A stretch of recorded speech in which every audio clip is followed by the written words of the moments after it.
Yeah, thank you very much. And this session is for 30 minutes. It's about ratings and rankings. We just saw a session that preceded ours. It was about handling pressure.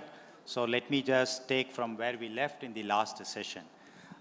Today, the higher education ecosystem, there is pressure from different sides and on different stakeholders. The institutional leadership is behind rankings and ratings. Faculty is behind publications and students behind jobs.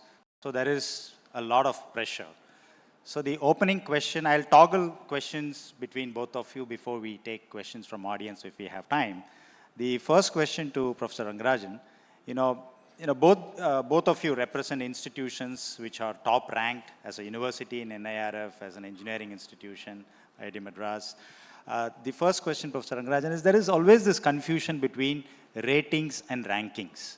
If somebody comes and says, Carl Lewis won the 100 meters, and then contemporary Daley Thompson was a decathlon gold winner. Now, why did he not win the 100 meters, or why Carl Lewis did not win the decathlon? So, but ratings and rankings are two different ball games. But there is this confusion that the best ranked institution should also have the best rating, or vice versa.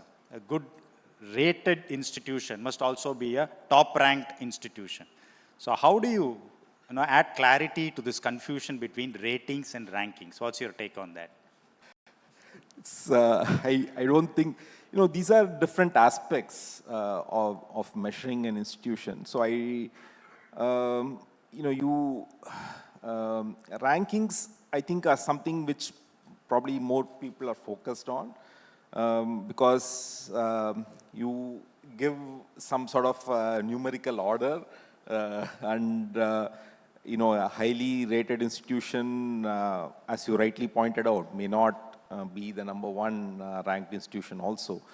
I think it's more a matter, I would not really give much importance to these. I think more important is that the institutions should aim for excellence, and it really doesn't matter whether you are highly rated or ranked. I somehow feel I fail to see what the whole importance about distinguishing such things are. So I would say just whatever it is, just focus on excellence. That is the key point which finally matters. But do both of these work towards excellence, or one is better than the other? No. I think both are, in some sense, as I said, different measures. That's all, different way of measuring. So it's safe to assume that there is no point in comparing rankings versus ratings, because there is a lot of confusion, a lot of policy chaos, people reporting different media groups raking this issue. So I think it's better to begin with that clarity. Thank you very much. And now to the ranking part. Now I have this feeling, the IITs have actually best represented in both the global rankings, whether it's QS or the Times Higher Education. But within the IITs, some of them have chosen Times Higher Education, some of them have chosen to participate in QS. So how do you actually ration the rankings? Now, why is that a group of IITs decided it's only QS, a different group decided it's only Times Higher Education? Why not all participate in both? So I will, you are a little partial to me. You didn't ask the previous question. Okay. So I agree with Ranga on this. So we are basically going by principles of Bhagavad Gita. We do the karma. This rating, ranking is param, we don't really bother about it, to be very frank with you. And when we do the karma correctly, we see that the palam comes. And that has been true for both of us. We are leading these two institutions and we are seeing the results there. That's number one. Second thing is we are an academic institution. We have limited bandwidth. There is a need for looking at data. I fully agree. Ranga also agrees with us that we have to look at data. Data gives us very good insights. But then we look at data for NIRF, we look at data for, so IIT Madras, we decided on QS, because we have been doing QS for concept. But then there are so many Shanghai ranking, this times ranking. I can't put a dean for ranking. We don't have the bandwidth, nor there is an interest. So we want to do one international audit. We consider this like an audit. Somebody is doing, it's a third party. Is it a fair audit? Let me just interrupt that. Is it a fair audit? Because really, audit has, a very transparent framework. Is it transparent? For NIRF is very transparent. Not NIRF, global. I'm talking just time. QS ranking, see, the point is, again, when we actually look at ranking for ranking, we only start talking about transparency. Okay. Today, QS ranking, we look at some of the parameters that come out. For example, sustainability has been added as a parameter, which is good for us. Is it measurable? It is measurable. We have seen that. So, last time, we had a communication gap. So the data was not presented properly from IIT Madras. So we were something like 615 sustainability, but we have a school of sustainability. We do, last year around 300 crores was generated just on sustainability project. So I was wondering what has happened. Then when we actually go through some of the data that they have given, there are a lot of very interesting points that came up. And then this year we made a very concerted attempt to make a website and make these things available for them. The ranks jumped from some 650 to 340 or something like that. So 300 ranks we came ahead of it. Correct. Right. But in this process, it's not just a number there. We did find out some very, very important points about sustainability, where certain processes have to be made in place and how education is being quantified there. So there is a very decent attempt made by QS to bring sustainability as a factor. So this is one example I am giving you. So ranking in that way, forget the transparency, whether it's correct, wrong, what formula they use. But some very interesting, when we start looking at the data and start populating the submission, we do get very good insight. But is that is very important. Since I agree with you that, data really determines where you stand. But is there a collateral damage? Okay, correct me if I'm wrong. That today ranking more or less is becoming a pranking exercise where data is also manufactured because you need to be figured in the top ranked institution. So how do you ensure that there's integrity in the data? Again, Bhagavad Gita. I, as an institute, I'm not behind the number. Okay. I, as an institute, we do good work. Rank is a consequence. If you are going towards the sun, the shadow follows you. Correct? Rank, my sun is my great work that I want to do, good work I want to do. This shadow is the rank. But have you ever done if I leave that good work and start catching the shadow will go off, I know that. So, but have you, but many institutions, ask the questions themselves, if I start doing this, my score in that ranking parameter will improve. Is that a good thing to do? No, it's not. See, there should be certain, that we are very clear. For example, let me give an example. So, today there is citation per paper. Okay. Now, we as an institute, both IISc and we are all working on large-scale interdisciplinary projects. Exactly. So, gone are the days where I see papers with one faculty member and his students. Now we are seeing 5 faculty together. We have an energy consortium where there are 150 faculty, 5 faculty writing a paper. The bandwidth of a faculty is limited. So he can write some 7 papers, 8 papers here, so sensible, good papers. So if 5 people write, then the citation is split across 5. If each of them writes 7, then my total count also increases and that citation also comes. Right. So this is a difference. Now, this is going to affect us very much on the QS ranking. But we are not bothered.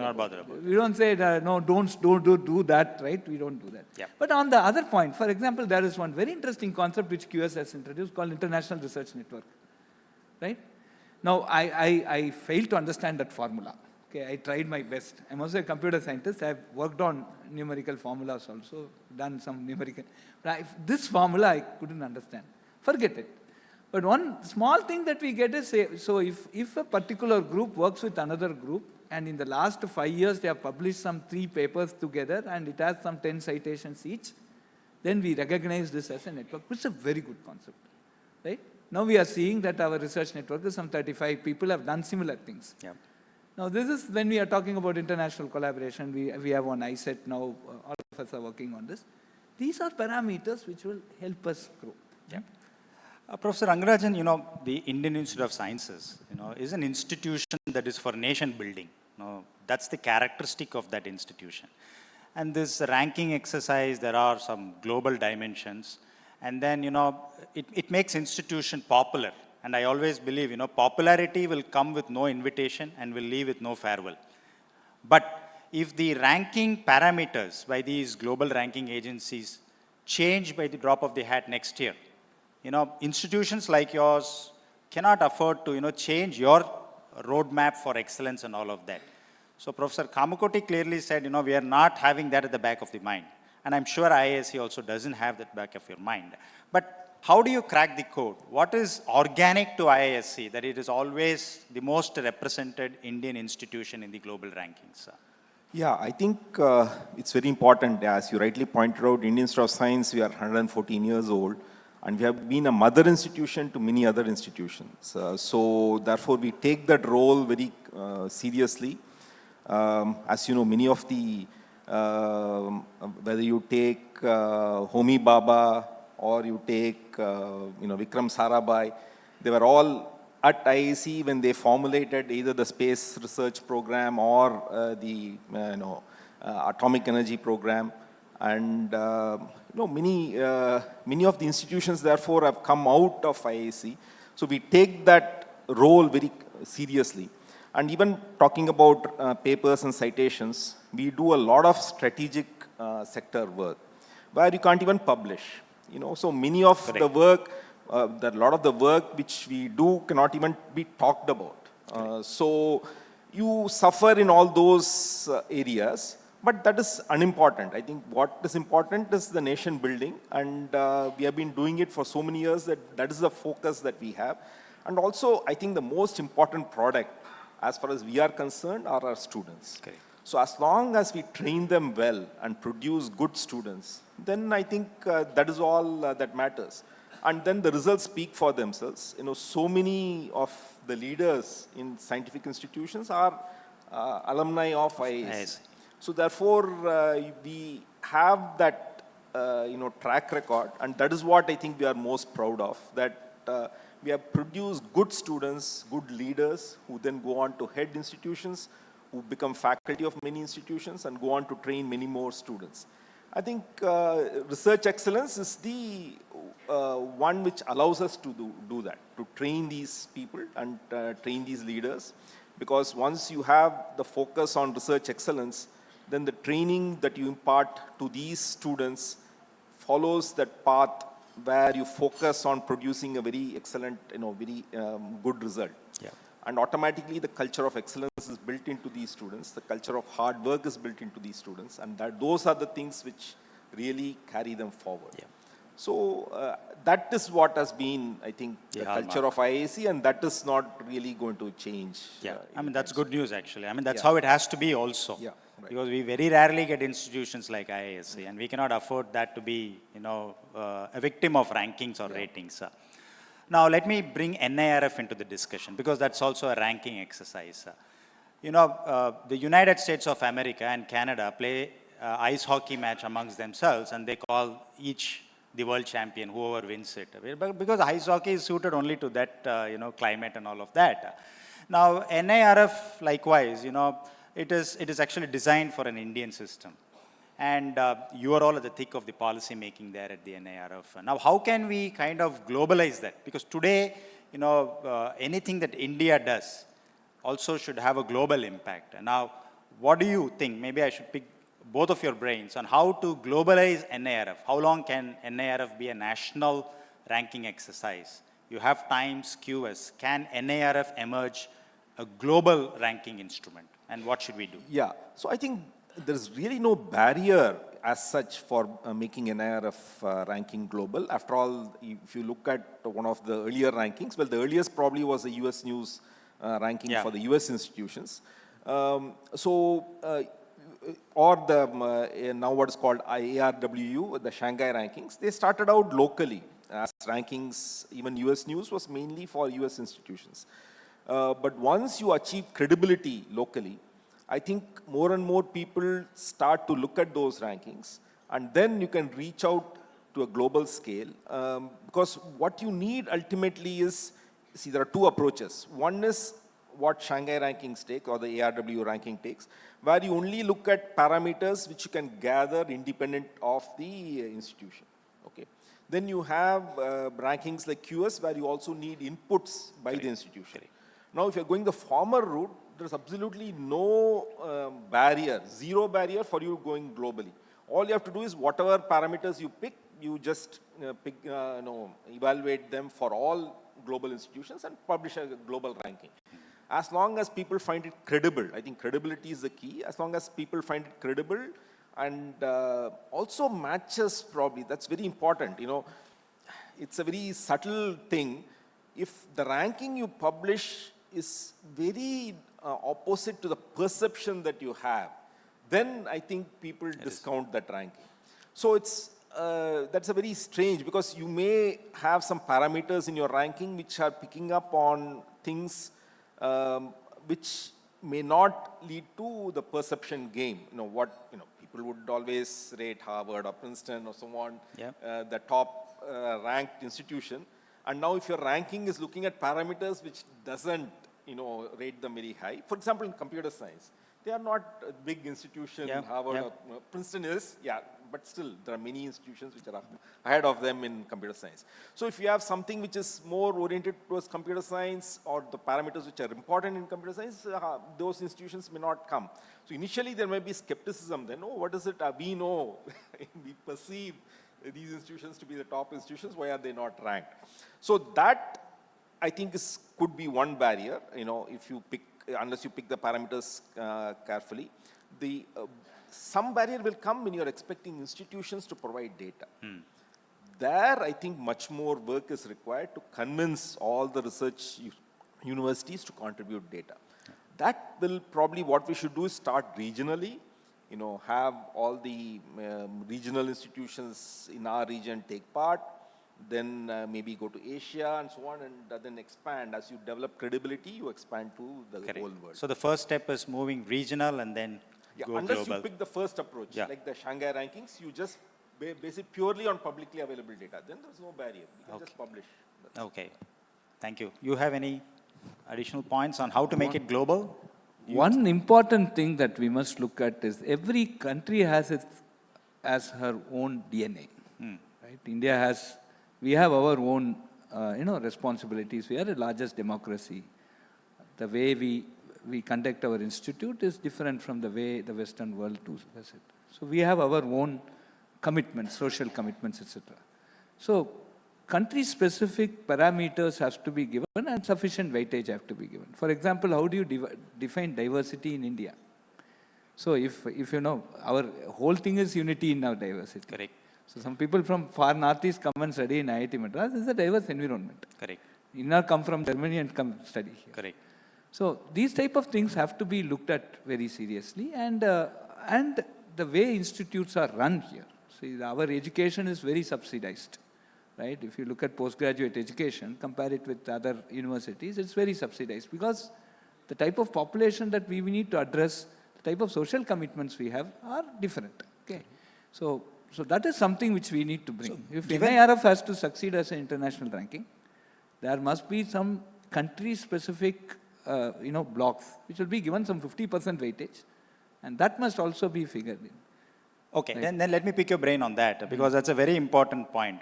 Because Scandinavian countries are very, very small. Morning jog, if you just jog a little farther, you will get into the other country also. Yes. So then that is international actually in the world rankings. Sure. Now India is also, you have rightly said, complexities. Now, has NIRF adequately addressed those complexities at the Indian context itself?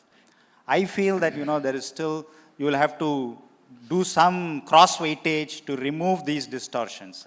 Yeah, so as a system, NIRF, we have been involved with that even at the, formation stage, IIT Madras, IISc, everybody we were involved on that.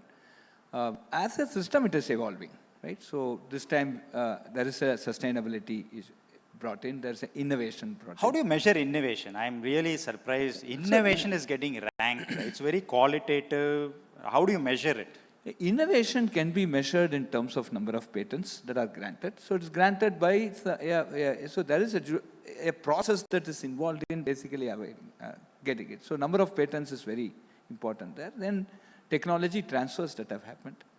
And then, the startup companies which have exited and become not necessarily unicorns, but, to a stage 2, stage 3 funding. So these are all some of the data that they are basically collecting this time.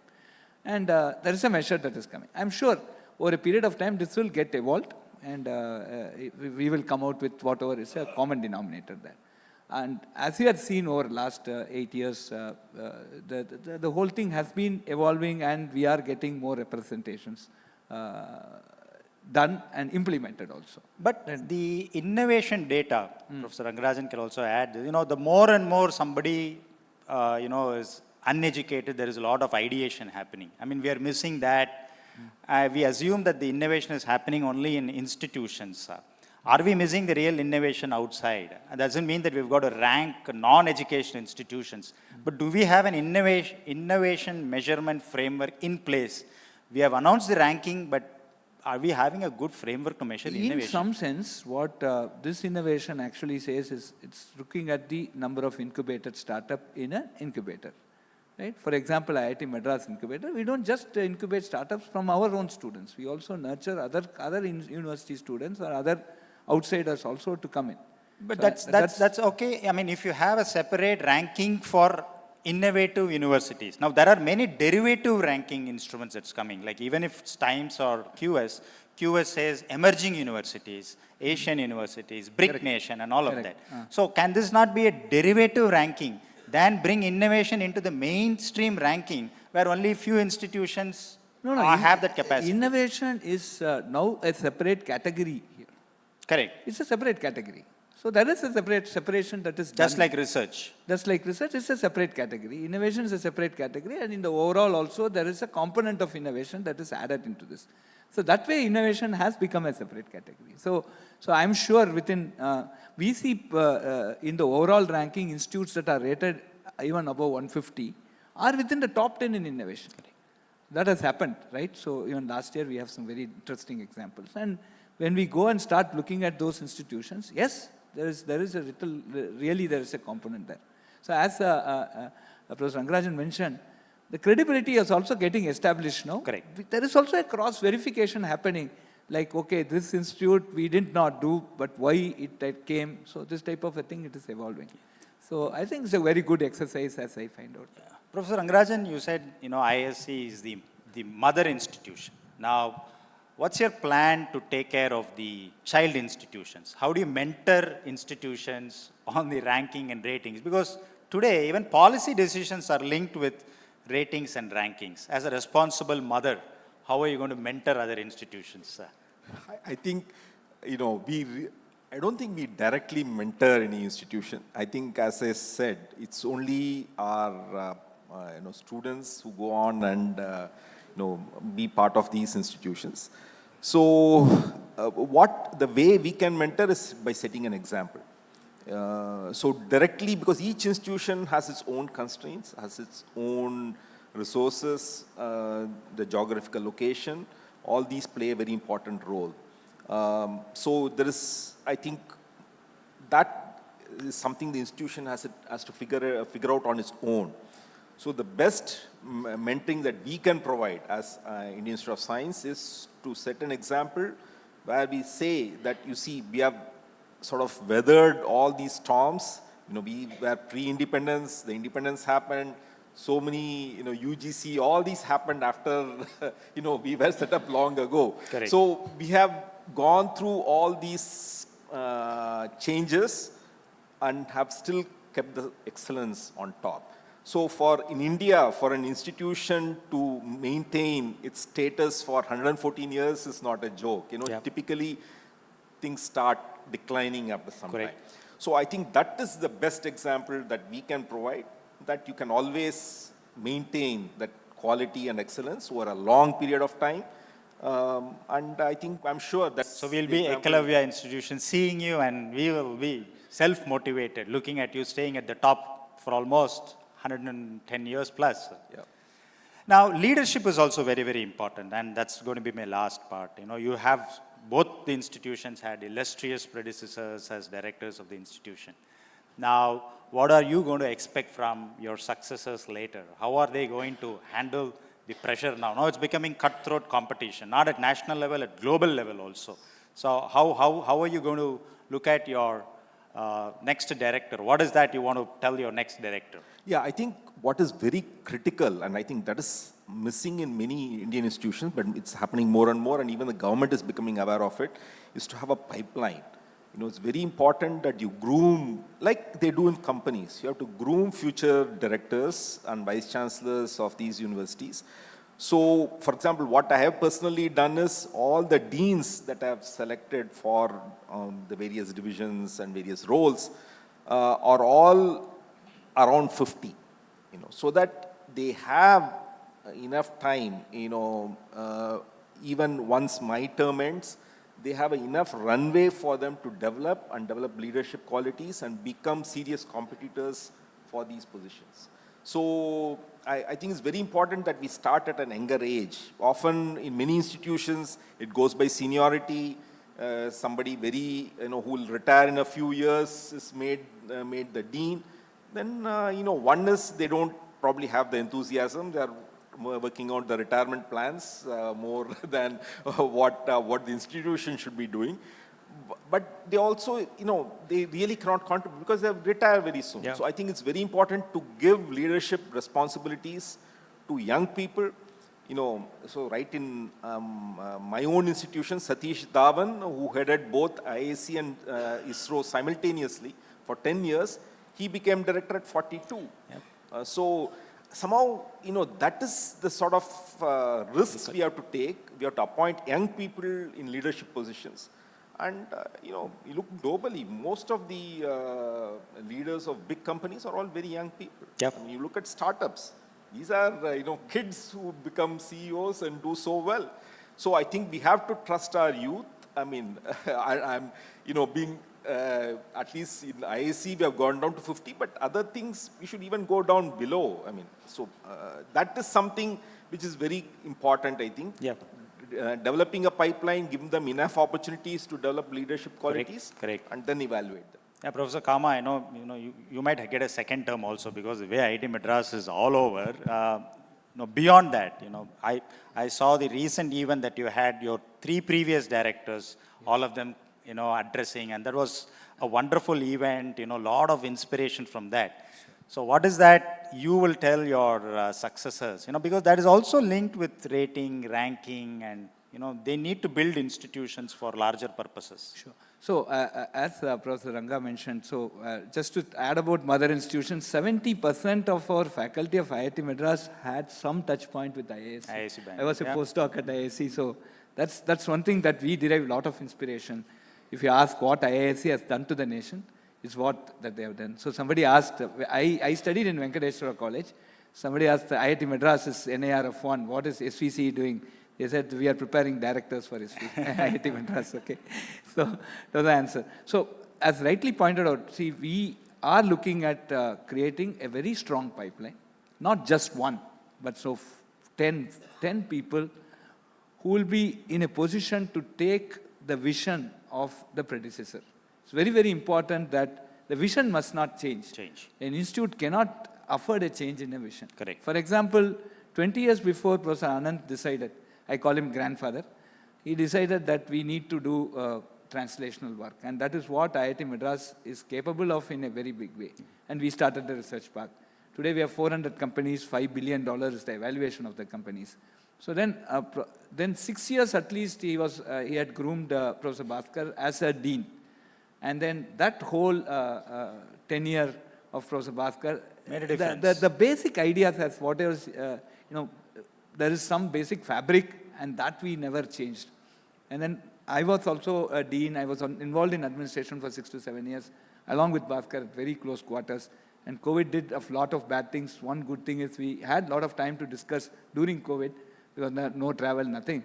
And there, I personally was groomed very nicely to take over. So it was a state where if somebody is not bothered about admin, they would not have known that the director has changed. So that was the smoothness by which transition has happened. So that is very, very important for any institute. So what we are also doing is that all our deans, we are grooming the deans, take up administrative positions, be in very important committees today. See, we are now in a very large democracy. There is a lot of expectations from our institution, right? So Responsibilities. Yeah, responsibilities and expectations, and right from school education. Say what is our contribution? STEM. All of us are doing a lot of work on STEM, right? So these things have to be basically be part and parcel of the dean's work. So that is also coming very much, and we are also very much focusing on getting more women involved in leadership. So women leading IIT, our Zanzibar campus, Preeti has taken over. She's IIT Bombay alumnus, and she did PhD abroad, and she joined our faculty. So she's taken up. So we are also trying more and more women into coming into the leadership position. That's so good. These are some of the important things. We have just time for 2 quick questions from the audience. The student. Good morning, gentlemen. So we have seen that IITs have been accessible only for particular students who clear JEE before 4 or 5 years. But recently we have a direct connection with the IITs through BS Data Science program or through other incubation projects.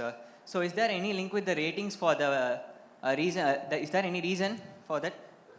Are you incentivizing, does ranking and ratings incentivize your online programs? No. So we are doing what today United Nations calls as SDG 4, Sustainable Development Goal 4. Every institution has to be adhering to some of the Sustainable Development Goals, and youngsters, if you don't know what are the Sustainable Development Goals, please go and read it from the UN website. So SDG 4 is talking about affordable, equitable, accessible education for all and equal opportunities.